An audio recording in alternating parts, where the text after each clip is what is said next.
We have the data. Most Americans don't watch news at night. But with this unusual blockbuster approach by Congress for primetime hearings, which most networks deem newsworthy enough to carry, we have the numbers. Last night, over 19 million people saw some of the hearings live, plus millions more in coverage and reaction, including this morning and across the whole internet. So that footage played out across virtually all the major networks you see here, with one glaring exception in the middle. Every network with a newsroom chose to air this. Those are independent news judgments, as they do for any big government events, regardless of which party's in charge. Fox, though, outed and isolated itself with this censorship approach. And I've got two special guests to get into all of this right now. A comedian that I am sure many of you know and cherish, Tommy Davidson's Beat debut, the original cast member of the iconic 90s show In Living Color. We're going to get into that in a minute. He's also been in Spike Lee's Bamboozled as the voice of Oscar Proud, the beloved cartoon character, and he's got some new music out, a jazz single, Sweet Reunion. And back with us, author, friend of the Beat, Michael Steele.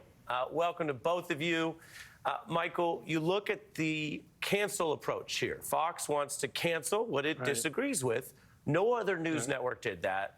For your response and your fallback of the week, here's a little bit of a fact check on what was on Fox last night and what the rest of America saw. Gotcha. Yet another lecture about January 6th tonight, an outbreak of mob violence, a forgettably minor outbreak by recent standards. This is now about a security failure of incredible magnitude, and they don't even seem to want to talk about it. Yeah, the one person that looks good is Donald Trump. An unsuccessful, laborious attempt to connect the dots back to Trump.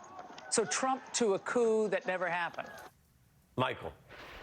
Well, they just sound stupid. I'm sorry. I mean, you dress it up. Look, the reality of it is you didn't want to show it, talk about it, because you're part of the story. Fox is part of the story. There are emails and text messages from all the folks you just showed.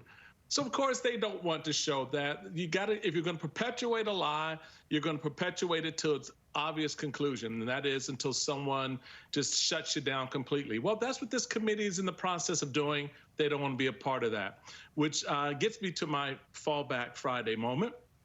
For all you Republicans out there who think Donald Trump actually gives a crap about you or anything related to you, just ask Mike Pence how that feels, baby.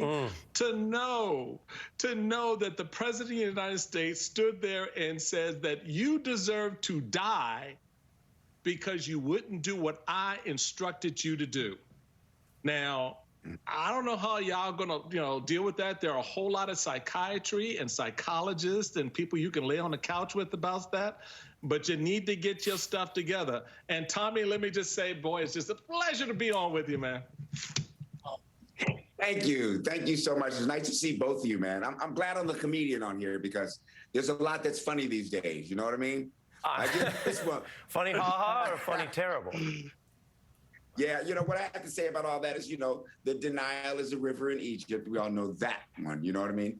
And the proof always comes the proof always comes out, and we'll just have to see, you know what I mean? It's just been a great career for me. I'm a big fan, all right, of you guys over there and Rachel. And I was on a cruise ship doing a television show the whole 4 years Trump was in office and when he got voted in. So the only way that I got news was from you guys, so I watched the whole arc. Well, as the Lonely Island guys used to say, I'm on a boat. Right. Yeah.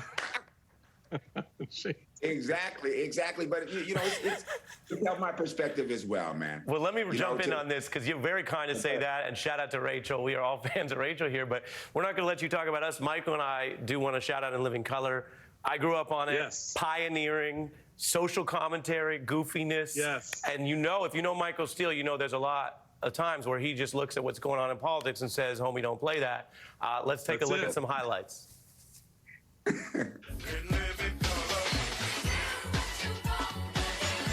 Welcome Welcome to the Homeboy Shopping Network. Former presidential candidate, Mr. Ross Perot. Apparently, some folks got upset when I referred to African Americans as you people. From Boogie Down Bronx, Jennifer Lopez.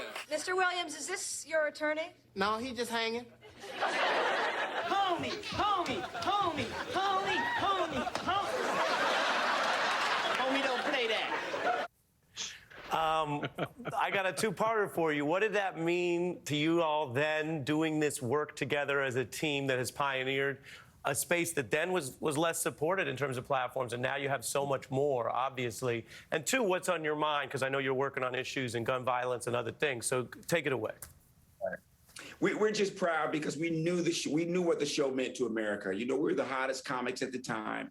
Keenan Ivory Wayans was like Professor Xavier from X-Men. He just grabbed us, put us on TV, and we brought color to TV. Not color to TV, but we proved to America that all Americans laughed at the same things. Now, when we were in the black and white era, everybody laughed at Andy Griffith. Everybody laughed at I Love Lucy. We all laughed at the same things. But we were able to prove that we all really do coming into the 90s because we showed faces that weren't shown on TV doing the same type of things that we all laugh at. You know, we were outgrowth of Laugh-In, outgrowth of the 70s because we were kids of that. So we were just very proud. And then we brought in this new pop culture that now is prevalent. Now it's corporate. Now, it being cool and being a part of each other's lives was in style at one time. And Living Color had a big part of that. Respect to that. And now I like 20 seconds, but tell me what you're doing about gun violence. I'm down here right now in San Antonio doing a show at a comedy club, and I'm raising some money for the Uvalde victims' families. So a proceed of that will go to that because I think our children are really, not only think, I know how important our children are because, how about this? They're our children. So I'm going to be first. You know, there's a lot of news out there, especially being a stand-up comic and, all the stuff that's happening to us. Well, that gives us a good platform to say simple things like, we don't want our children killed by guns because lawmakers want to sit down and not make it happen. Yeah. It all makes sense. And as we try to do it on here, we covered more than one thing. I'm thrilled to meet you because, like I said, grew up on it. Michael clearly watches, and I feel like other people out there do too. So, Tommy Davidson, thank you, and I'm glad you enjoyed your time on the cruise ship. And thank you guys too. And stay out there on the battlefield. We need you, man. There it is. Tommy and Michael, appreciate it. We'll be back.